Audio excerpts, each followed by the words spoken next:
আর মোবাইলটা যে আমাদের কি করে দিল ভাই, মানে পুরো কমন সেন্স, হিউম্যান বিহেভিয়ার সব নষ্ট করে ফেলছে। বসে আছেন চুপচাপ, এক মানে এমন হয় ফোনটা বের করছে, এমন অস্ত্র বের করছে, ফোন বের করে খাটাস করে মুখের সামনে ফোন।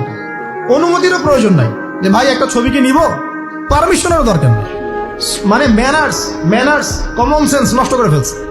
আগে মুসলিমদের সাথে দুইটা জিনিস থাকতো, যখন মুসলিমরা সারা বিশ্বকে নেতৃত্ব দিয়েছে তখন ডান দিকে একটা বড় তরোয়াল থাকতো আর বাম দিকে একটা ছোট খঞ্জর থাকতো, জানেন? এই মোগল আমলেও দেখবেন, নবাব সিরাজউদ্দৌলাদের আমলেও দেখবেন, ডান পাশে একটা বড় সোর্ড থাকতো আর বাম পাশে থাকতো একটা ছোট খঞ্জর। ওই দুইটা জায়গায় এখন স্থান নিয়েছে, ডান পকেটে একটা বড় স্মার্টফোন আর বাম পকেটে ছোট একটা আবার কথা বলা ফোন। মানসিকভাবে আমরা সুস্থ নই এখন। আল্লাহ পাক আমাদেরকে বোঝার তৌফিক দেখ। কথাগুলো আঘাত করার জন্য বলছি না, আমি কথাগুলো বলছি এই কারণে যে আমাদের এই যুব সমাজকে নিয়ে আমাদের অনেক আশা। যুবকরা ইসলাম শিখবে, এলেম শিখবে, আমল করবে, ইনশাআল্লাহ আগামী দিনে এই জাতিকে নেতৃত্ব দিবে। এই সময় থেকে যদি ওদেরকে ট্রেন্ড আপ করা না যায়, তাদের ম্যানার্স, বিহেভিয়ার, হিউম্যান বিহেভিয়ারগুলো ডেভেলপ করা না যায়, তাহলে আগামী দিনে কি এরা জাতিকে নেতৃত্ব দিতে পারবে?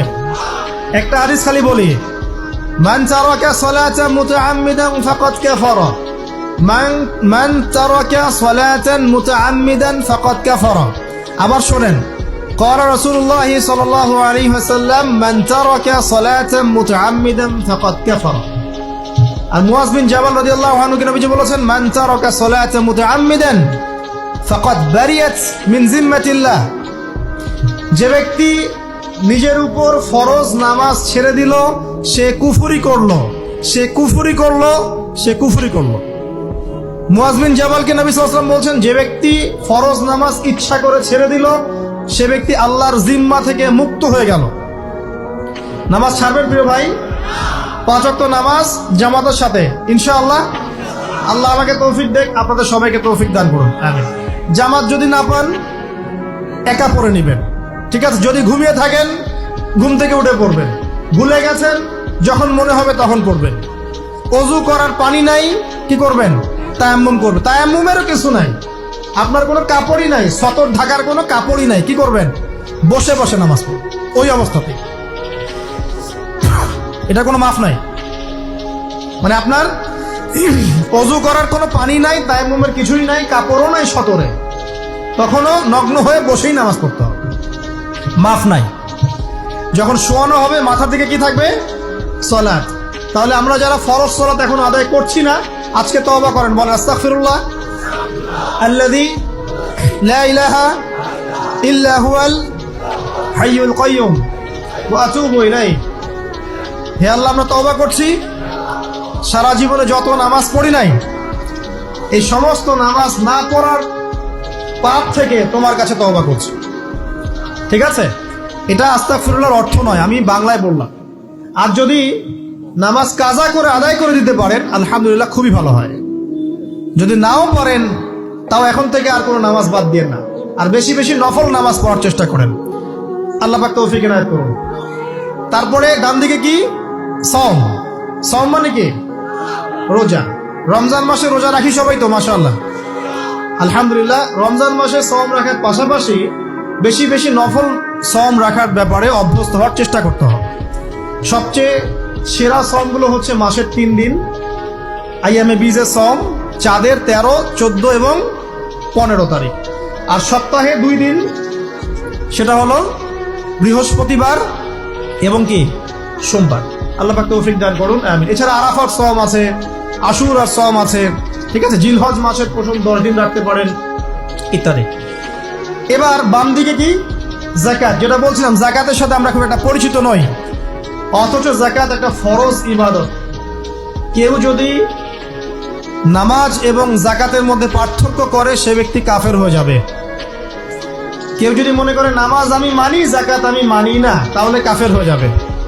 নিসাব পরিমাণ সম্পদ হলে প্রত্যেক মুসলিমের উপর যাকাত ফরজ, ঠিক আছে? এবং এই যাকাতই হচ্ছে আপনার ইসলামিক অর্থনীতির মূল ভিত্তি। যাকাত হচ্ছে ইসলামিক অর্থনীতির কি? যে কথা বলছিলাম প্রিয় ভাইরা, দেখুন, যাকাত ইসলামিক অর্থনীতির মূল ভিত্তি। কিভাবে জানেন? ব্যবসা এবং যাকাত এটা কি করে? এটা একটা মার্কেটের মধ্যে সম্পদ ঘুরতে থাকে। আমি বুঝাচ্ছি আপনাকে। মনে করেন আপনি ব্যবসা করছেন এবং জাকাত দিচ্ছেন। জাকাত কারা দিবে? যারা জাকাতের নিসাব পরিমাণ সম্পত্তি রাখে, মানে কিছুটা ধনী তারা। তো তারা ব্যবসা করছে, মাশাআল্লাহ। ব্যবসা যখন করে, ব্যবসায় কি থাকে? লাভ থাকে, লস থাকে, লাভ থাকে, লস থাকে। লাভও হতে পারে আপনার, লসও হতে পারে। আর সুদে কি? শুধু লাভ, লস আছে? লস নাই। পার্থক্য বোঝেন।